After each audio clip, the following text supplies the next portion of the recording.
President Donald Trump's administration could have 30,000 illegal immigrant children in its care by August as prominent voices on both sides of the aisle push the president to halt their family separations.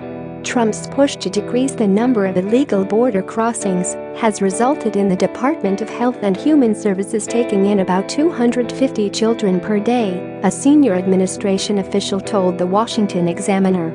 That number is expected to remain steady over the next 2 months, which means HHS would have 18,500 kids in their care by August. Add those to the 11,500 kids the department is already holding, and the total could hit 30,000 by summer's end. Last month, the administration announced a crackdown on illegal immigrants crossing at the Mexico border, with Attorney General Jeff Sessions saying the adults would be prosecuted. That policy resulted in children being stripped from the adults they were traveling with and put in the custody of HHS. Minors cannot be housed with adults facing prosecution, requiring the children to be separated from the adults with whom they are traveling. Trump was reportedly angered at the record numbers of border crossings reported for April, and his administration has fiercely defended the separation policy as a deterrent against the crossing. They have also pushed the blame to the Democrats, with Trump leading the charge against the opposition party.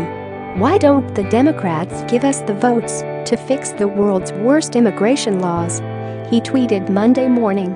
Share this article. Share. His administration also argues it is simply enforcing the law.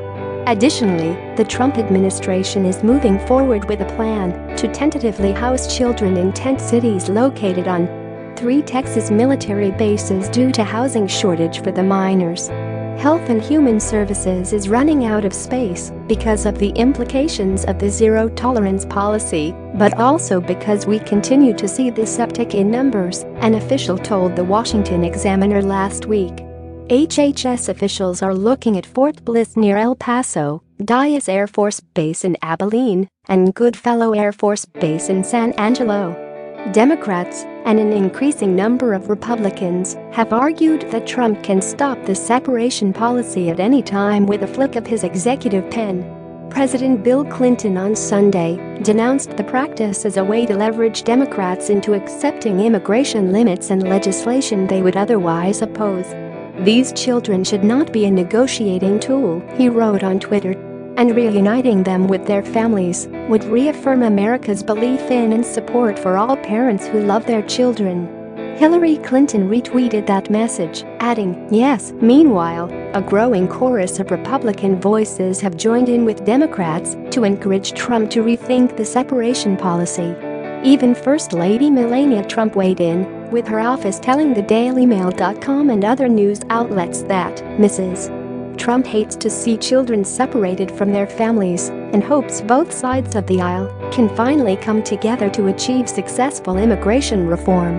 She believes we need to be a country that follows all laws, but also a country that governs with heart.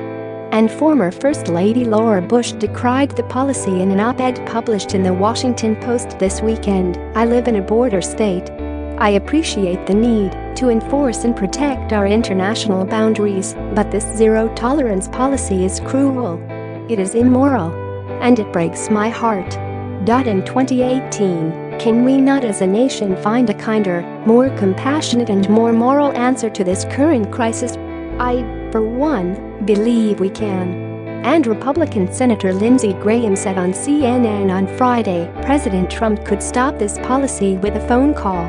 Some in the administration have openly signaled their distaste with the policy and its effects.